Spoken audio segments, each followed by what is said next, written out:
Hi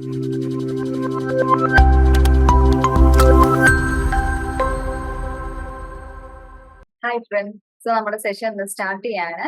so ഇന്ന് നമ്മൾ discuss ചെയ്യാൻ പോകുന്നത് യൂണിറ്റ് 2 ആണ്, that is global supply chain management and influence of agencies എന്ന ചാപ്റ്ററിന്റെ പാർട്ട് 1 ആണ് ഈ യൂണിറ്റിൽ ഈ ഒരു വീഡിയോയിൽ നമ്മൾ ഡിസ്കസ് ചെയ്യുന്നത്. യൂണിറ്റ് 1 എല്ലാവർക്കും ഈ ഒരു ടോപ്പിക്സിനെ പറ്റിയിട്ട് ഒരു ഓവറോൾ ഐഡിയ കിട്ടിക്കാണെന്ന് വിചാരിക്കുന്നു. സോ നമ്മൾക്ക് ഇന്ന് ഡിസ്കസ് ചെയ്യാൻ പോകുന്നത് ഈ യൂണിറ്റ് 2 പാർട്ട് 1 ആണ്. സോ ആദ്യം തന്നെ നമുക്ക് ഇതിലെ ഒബ്ജക്റ്റീവ്സ് എന്തെല്ലാമാണെന്ന് നോക്കാം. സോ എന്തെല്ലാം നമ്മുടെ objectives? The importance of supply chain management എന്താണെന്ന് നമ്മൾ നോക്കുന്നുണ്ട്. Then major challenges of global supply chain management, then supply chain management models discuss ചെയ്യുന്നുണ്ട്.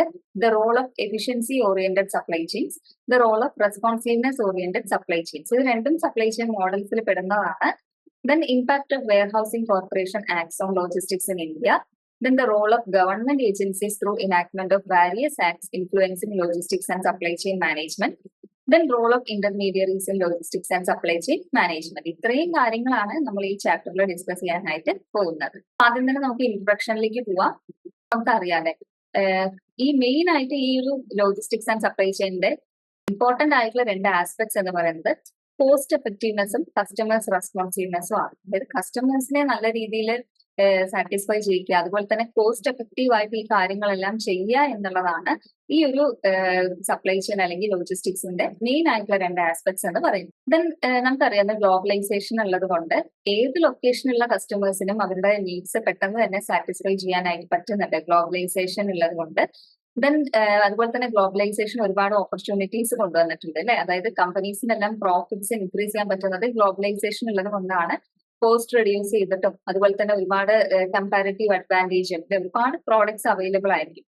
അതായത് പണ്ടൊക്കെ നമുക്ക് പുറത്ത് എബ്രോഡൊക്കെ പോയാൽ കൊണ്ടുവരാൻ പറ്റിയ സാധനങ്ങളെല്ലാം ഇപ്പൊ നമുക്ക് നമ്മുടെ നാട്ടിൽ തന്നെ അവൈലബിൾ ആണ്.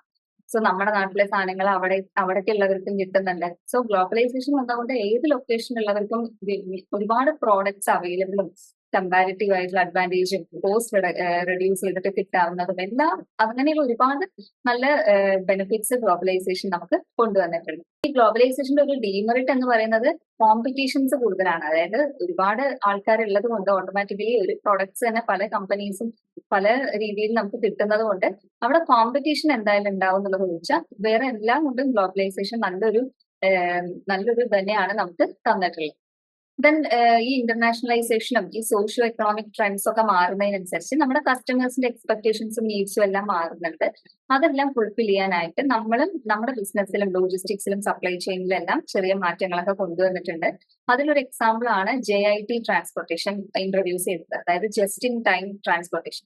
അതായത് ജസ്റ്റ് ഇൻ ടൈം എന്ന് പറഞ്ഞാൽ പെട്ടെന്ന് തന്നെ നമുക്ക് എന്തെങ്കിലും ആവശ്യം വന്നാൽ അപ്പൊ തന്നെ അവർക്ക് അത് എത്തിച്ചു കൊടുക്കുന്ന പോലെ, അതായത് ആ ഒരു സമയത്ത് തന്നെ എത്തിച്ചു കൊടുക്കുക എന്നുള്ള ഒരു ലക്ഷ്യത്തിലാണ് ആ ഒരു JIT ട്രാൻസ്പോർട്ടേഷൻ സിസ്റ്റം ഒക്കെ കൊണ്ടുവന്നത്. ദെൻ നമ്മുടെ ഇന്ത്യയിൽ അതത്ര കോമൺ ആയിട്ടില്ല, പക്ഷെ കുറച്ച് കൊല്ലങ്ങൾക്കുള്ളിൽ നമ്മുടെ നാട്ടിലും അത് കോമൺ ആവും എന്നാണ് പറയുന്നത്. Then deregulation of transportation system. ഇന്ത്യയിൽ നമ്മുടെ ട്രാൻസ്പോർട്ടേഷൻ സിസ്റ്റം ഡീറെഗുലേറ്റ് ചെയ്തത് മൂലം ഒരുപാട് കുറച്ചും കൂടി ഫ്ലെക്സിബിലിറ്റി വന്നിട്ടുണ്ട് ഈ ഒരു കാര്യത്തിൽ. പെട്ടെന്ന് തന്നെ ട്രാൻസ്പോർട്ടേഷൻ നടത്താനാവുന്നത് കൊണ്ട് ആ കാര്യങ്ങളിലും കുറച്ച് ഫ്ലെക്സിബിലിറ്റി വന്നിട്ടുണ്ട്. ഇനി നമ്മുടെ മെയിൻ ടോപ്പിക്സിലേക്ക് പോവുകയാണ്. ആദ്യം തന്നെ challenges and importance of supply chain management. Okay, so supply chain മാനേജ്മെന്റിന്റെ ചലഞ്ചസ് എന്തൊക്കെയാണ്? ആദ്യത്തെ തന്നെ supply chain visibility. So supply chain visibility എന്ന് പറഞ്ഞാൽ നമുക്കറിയാം, നമ്മൾ പറഞ്ഞു ഡിഫറെന്റ് ലൊക്കേഷൻ ഒരുപാട് വൈഡ് ആയിട്ടുള്ള ഒരു നെറ്റ്വർക്ക് ആണ് അല്ലെ. അതുകൊണ്ട് തന്നെ മറ്റുള്ള ലൊക്കേഷനിൽ എന്തെല്ലാം നടക്കുന്നോ അത് കറക്റ്റ് ആയിട്ട് എത്തുന്നുണ്ടോ അങ്ങനെയുള്ള കുറച്ച് കാര്യങ്ങൾ നമുക്ക് അറിയണമെന്നില്ല. സോ അത് ആ ഒരു വിസിബിലിറ്റി, അതുകൊണ്ടാണ് വിസിബിലിറ്റി എന്ന് പറയുന്നത്. എല്ലാവരെയും നമുക്ക് കാണാൻ പറ്റിയെന്ന് വരില്ല. എല്ലാ സ്ഥലത്തും നമ്മൾ കസ്റ്റമേഴ്സ് സാറ്റിസ്ഫൈഡ് ആവുന്നുണ്ടോ, വേണ്ട സാധനങ്ങൾ വേണ്ട സമയത്ത് എത്തുന്നുണ്ടോ, അങ്ങനെയുള്ള കാര്യങ്ങളും നമുക്ക് നോക്കാനായിട്ട് പറ്റില്ല. സോ അതൊരു ചലഞ്ച് തന്നെയാണ്. ദെൻ സപ്ലൈ ചെയിൻ അലൈൻമെന്റ് പറയുന്നത്. സപ്ലൈ ചെയിൻ അലൈൻമെന്റ് എന്ന് പറഞ്ഞാൽ നമ്മൾ പറഞ്ഞു സപ്ലൈ ചെയിൻ എന്ന് പറയുമ്പോൾ നമ്മൾ പറഞ്ഞ ഒരു നെറ്റ്വർക്ക് ആണല്ലേ. അപ്പൊ അതിനൊരു പ്രോപ്പർ ആയിട്ടുള്ള അലൈൻമെന്റ് എന്തായാലും വേണം. സോ എന്തെങ്കിലും കാരണം കൊണ്ട് മിസ്സിംഗ് ആവുകയാണെങ്കിൽ, ഈ അലൈൻമെന്റ് മിസ്സിംഗ് ആവുകയാണെങ്കിൽ അതും ആ ഒരു നെറ്റ്വർക്കിൽ അതൊരു പ്രശ്നം വരും. വേണ്ട രീതിയിൽ കസ്റ്റമേഴ്സിനെ സാറ്റിസ്ഫൈ ചെയ്യാൻ പറ്റിയെന്ന് വരില്ല. ചില കസ്റ്റമേഴ്സിന് അവരെ റിജക്ട് ചെയ്ത പോലെ ഫീൽ ചെയ്യും. സോ അങ്ങനെയുള്ള പ്രശ്നങ്ങൾ വരാനായിട്ട് സാധിക്കും. ദെൻ കോസ്റ്റ് ഓഫ് പ്രോഡക്റ്റ് ആണ്. ഓക്കെ, ദെൻ റോ മെറ്റീരിയൽസിന്റെ കോസ്റ്റ് ചിലപ്പോൾ കുറച്ച് കൂടുതലായിരിക്കും. അതായത് ഓട്ടോമാറ്റിക്കലി ചില കമ്പനീസിൽ പ്രൊഡക്ഷൻ നടത്തുമ്പോൾ ഒരുപാട് കോസ്റ്റ് ഓഫ് പ്രൊഡക്ഷനും റോ മെറ്റീരിയൽസ് സെക്യൂർ ചെയ്യാനും എല്ലാത്തിനും ഒരുപാട് ചെലവ് വരുന്നുണ്ടാവും. സോ ഒരു ലോ കോസ്റ്റിൽ മെയിൻറ്റെയിൻ ചെയ്ത് പോവുക എന്നുള്ളത് എല്ലാവർക്കും പറ്റുന്ന കാര്യമല്ല. സോ അതും ചില കമ്പനീസിന് ഫേസ് ചെയ്യേണ്ട ചലഞ്ചസ് ആയിട്ട് വരുന്നുണ്ട്.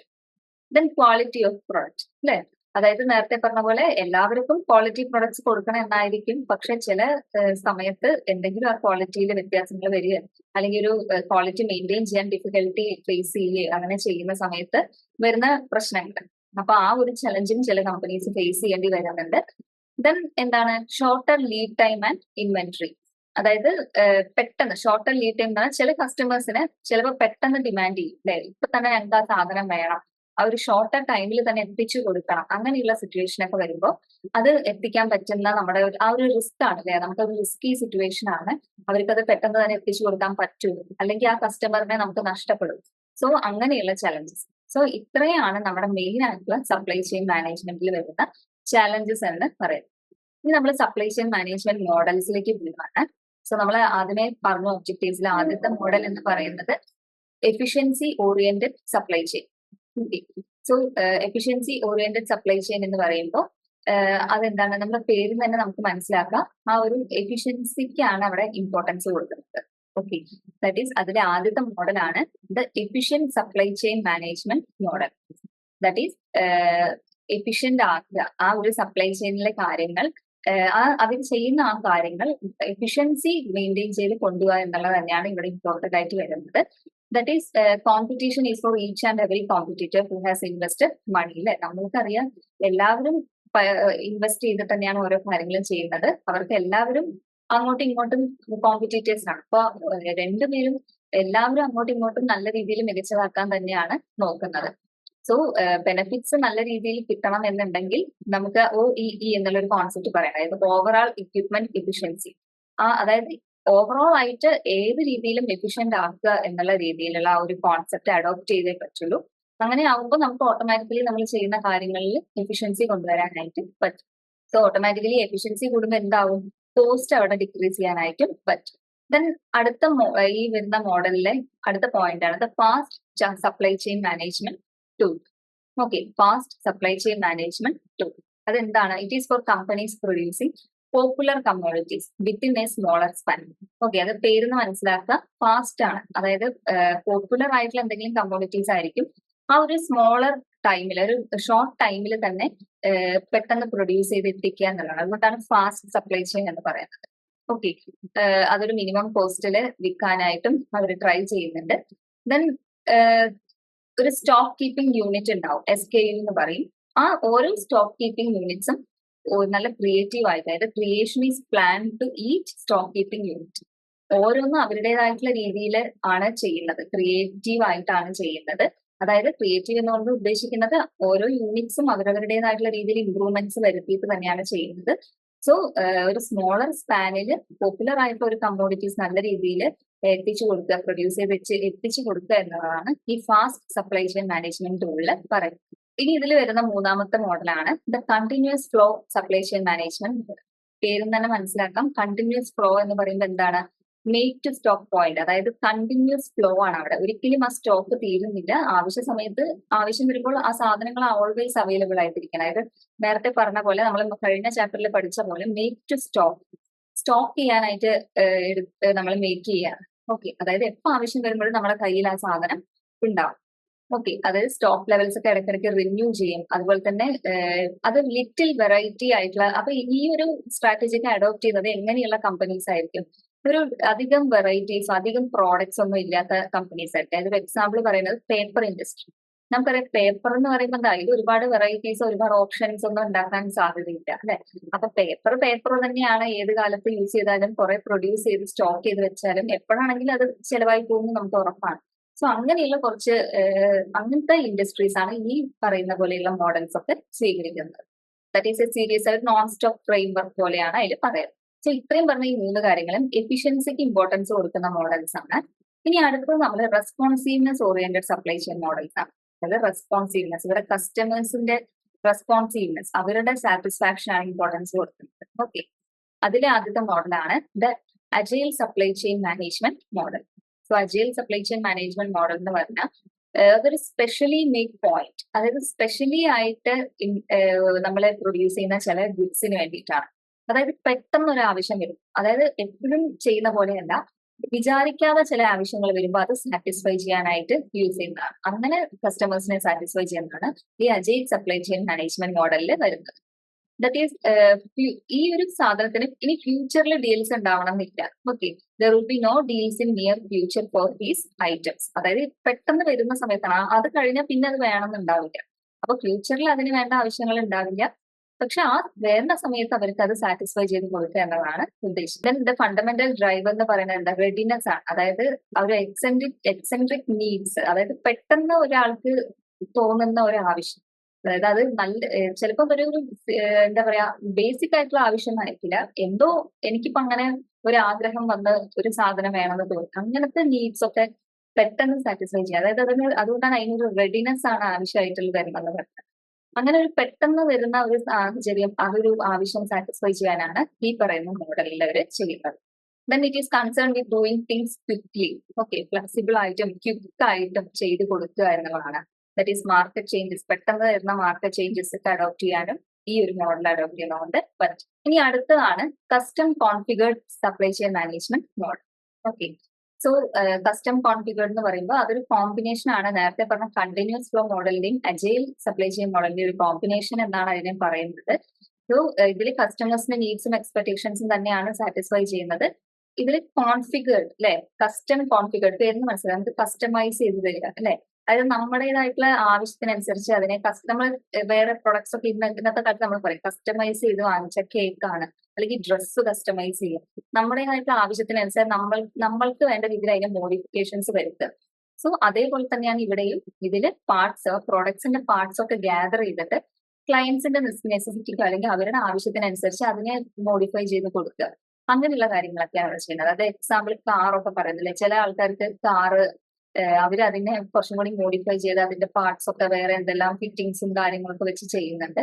ദെൻ പ്രോട്ടോടൈപ്പ് പ്രോഡക്ട്സ് എന്ന് പറഞ്ഞാൽ മെയിൻ ആയിട്ടുള്ള പ്രോഡക്റ്റ് ലോഞ്ച് ചെയ്യുന്നതിന് മുന്നേ അതിന്റെ ഒരു ഡെമോ പോലെ ഒരു പ്രോഡക്റ്റ് ഇറക്കും. സോ അത് എത്രത്തോളം സക്സസ്ഫുൾ ആകും എന്ന് നോക്കിയിട്ടാണ് മെയിൻ പ്രോഡക്റ്റ് പിന്നീട് അവർ ചെയ്യുന്നത്. അപ്പൊ അങ്ങനെയുള്ള കാര്യങ്ങളൊക്കെ വരുമ്പോഴാണ് ഈ ഒരു മോഡൽ അവർ അഡോപ്റ്റ് ചെയ്യുന്നത്. Then the flexible supply chain മോഡലാണ്. ഫ്ലെക്സിബിൾ എന്ന് പറയുമ്പോൾ പേരിന് മനസ്സിലാക്കാം, it is flexible to meet the stakeholders requirements. That is quick ആയിട്ട് റീകോൺഫിഗർ ചെയ്യാൻ പറ്റിയ ഒരു സിസ്റ്റം ആയിരിക്കും. അതുകൊണ്ടാണ് ഫ്ലെക്സിബിൾ എന്ന് പറയുന്നത്. ആവശ്യത്തിനനുസരിച്ച് നമുക്ക് റീകോൺഫിഗർ ചെയ്യാൻ, മാറ്റങ്ങൾ വരുത്താം. ദെൻ ക്രൈസിസ് പീരീഡിലൊക്കെ സ്യൂട്ടബിൾ ആയിരിക്കും. അതായത് പെട്ടെന്ന് ഒരു അപകടങ്ങളോ അല്ലെങ്കിൽ എന്തെങ്കിലും ഒരു സിറ്റുവേഷൻസ് ഒക്കെ വരുമ്പോൾ അതിനനുസരിച്ച് അതിനെ കോൺഫിഗറേഷനിൽ മാറ്റം വരുത്തിയിട്ട് ചെയ്യാനായിട്ട് പറ്റും. സോ ഇത്രയും കാര്യങ്ങളാണ് നമ്മുടെ സപ്ലൈ ചെയിൻ മാനേജ്മെന്റ് മോഡൽസിൽ വരുന്നത്. എഫിഷ്യൻസി ഓറിയന്റഡും ഉണ്ട്, കസ്റ്റമേഴ്സ് റെസ്പോൺസീവ്നെസ് ഓറിയന്റഡും ആണ് പറഞ്ഞു. നമ്മൾ എല്ലാവർക്കും മനസ്സിലായിട്ടാണെന്ന് വിചാരിക്കുന്നത്. സോ നെക്സ്റ്റ് ടോപ്പിക് ആണ് നമ്മുടെ impact of warehousing corporation act on logistics in India. ഇനി കുറച്ച് ആക്ട്സ് പറയുകയാണ്, അതൊക്കെ എത്രത്തോളം ഈ ലോജിസ്റ്റിക്സ് ഇൻ ഇന്ത്യനെ ബാധിച്ചിട്ടുണ്ട്, എത്രത്തോളം ഇംപ്രൂവ്മെന്റ്സ് വരുത്താൻ ഹെൽപ്പ് ചെയ്തിട്ടുണ്ട്, അങ്ങനെയുള്ള കാര്യങ്ങളാണ്. സോ ആദ്യം തന്നെ വെയർഹൌസിംഗ് കോർപ്പറേഷൻ ആക്ട് 1962 ആണ് പറയുന്നത്.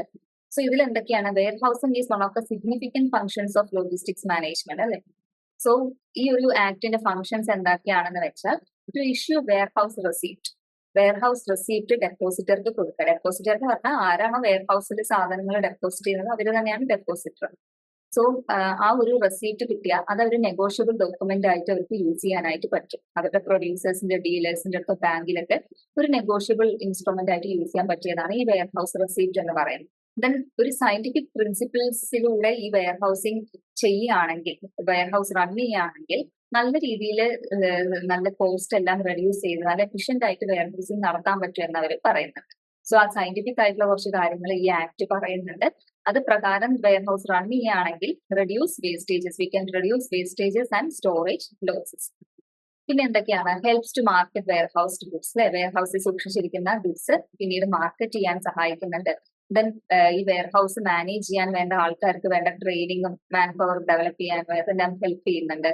Then എന്താണ്, it specifies the formulation of central warehousing corporation CWC and state warehousing corporation. Central വെയർഹൌസിംഗും then ഈച്ച് സ്റ്റേറ്റിനും സ്റ്റേറ്റ് വെയർഹൌസിംഗ് കോർപ്പറേഷൻസ് അങ്ങനെയുള്ള കാര്യങ്ങളെല്ലാം ഫോർമുലേറ്റ് ചെയ്യുക. ഇതെല്ലാം ഈ ആക്ടിൽ ചെയ്തിട്ടുള്ള കാര്യങ്ങളാണ്. ഇനി അടുത്ത ആക്ട് ആണ് warehousing development and regulation act.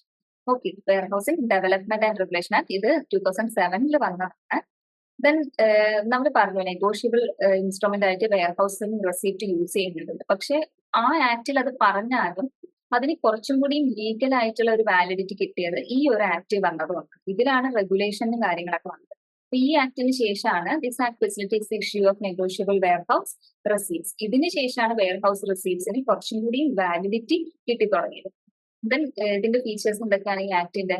Advancement of warehouse. Okay, then the person who delivers goods to the warehouse for storage അവരെയാണ് ഡെപ്പോസിറ്റർ എന്ന് പറയുന്നത്. നമ്മൾ ആദ്യമേ പറഞ്ഞു.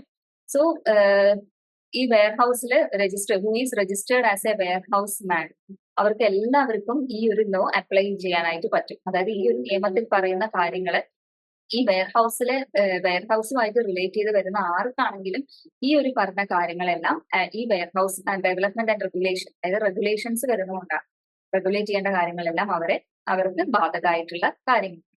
ദെൻ വെയർഹൌസ് റെസീപ്റ്റ്സിൽ എന്തെല്ലാം കാര്യങ്ങൾ ഇൻക്ലൂഡ് ചെയ്യണം എന്നുള്ളതിനെ പറ്റിയിട്ടുള്ള ഒരു ഡീറ്റെയിൽഡ് ആയിട്ടുള്ള പ്രൊവിഷൻസ് എല്ലാം ഈ ആക്ടിൽ പറയുന്നുണ്ട്. ദെൻ അക്രഡിറ്റേഷൻ ഏജൻസീസ്, നമ്മുടെ വെയർഹൌസിനെ അക്രഡിറ്റ് ചെയ്യുന്ന ഏജൻസീസിന്റെ രജിസ്ട്രേഷനെ പറ്റിയിട്ടുള്ള കാര്യങ്ങൾ ഈ ലോ പ്രൊവൈഡ് ചെയ്യുന്നുണ്ട്. ദെൻ അഗ്രികൾച്ചറിസ്റ്റ് അതുപോലെ കമ്മോഡിറ്റി ട്രേഡേഴ്സിനൊക്കെയാണ് ഇതിന്റെ ഈ ലോസിന്റെ ബെനിഫിറ്റ്സ് കൂടുതലായിട്ടും കിട്ടുന്നത്. എന്താ വെച്ചാൽ അഗ്രികൾച്ചറും കമ്മോഡിറ്റി ഗുഡ്സും കാര്യങ്ങളൊക്കെ ഉള്ളവർക്കാണ് വെയർഹൌസ് കൂടുതലായിട്ടും ഉപയോഗിക്കേണ്ടി വരുന്നത്. സോ അവർക്കാണ് ഈ ലോ കൊണ്ടുള്ള ഉപകാരങ്ങൾ കൂടുതലായിട്ടും വന്നിട്ടുള്ളത്. സോ ഇത്രയാണ് നമ്മുടെ ലോസ്. ഓക്കെ, സോ നമ്മൾ ഈ ചാപ്റ്ററിൽ എന്താണ് സപ്ലൈ ചെയിൻ മാനേജ്മെന്റിന്റെ ചലഞ്ചസും ഇമ്പോർട്ടൻസും അതുപോലെ നമ്മൾ പിന്നെ എന്തെല്ലാം പറയുക മോഡൽസ് ഡിസ്കസ് ചെയ്തു, അതുപോലെ തന്നെ ഈ പറഞ്ഞ ആക്ട്സും എല്ലാം ഡിസ്കസ് ചെയ്തു. സോ ഇതിന് കുറച്ചും കൂടി കണ്ടിന്യൂഷൻ ഉണ്ട്. അത് ഞാൻ പാർട്ട് 2 ഡിസ്കസ് ചെയ്യുന്നതായിരിക്കും. അടുത്ത വീഡിയോയിൽ നിങ്ങൾക്ക് അത് കിട്ടുന്നതായിരിക്കും. സോ ഈ ടോപ്പിക്സ് എല്ലാം എല്ലാവർക്കും ക്ലിയർ ആയി കാണുമെന്ന് വിചാരിക്കുന്നു. Okay, thank you.